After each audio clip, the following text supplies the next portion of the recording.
You got a few minutes? It's time for those of us who are concerned about our nation's future to focus on what's at stake in this year's elections. This is a time of great challenge for our country. We know that somewhere in the world our worst enemies either have or are trying to get their hands on the most dangerous weapons known to man. Small rogue nations are developing nuclear weapons and threatening our allies.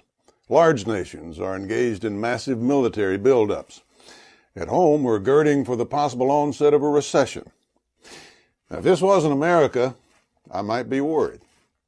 But very soon, we'll go to the polls and set a path that will determine how we respond to these challenges. It'll be a decision that we'll make not only for ourselves, but very possibly for generations to come.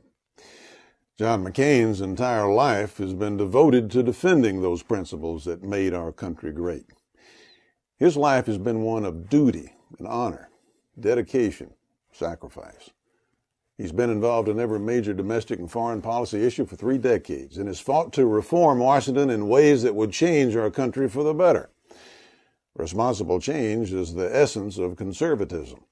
We must change in order to preserve what's best about our country. We've always been able to accommodate constructive change without turning our back on our first principles.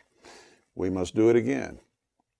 However, that does not include staking everything upon the eloquence and inexperience of one who has towed the extreme liberal and partisan line his entire political life, as much as he tries to blur that fact now.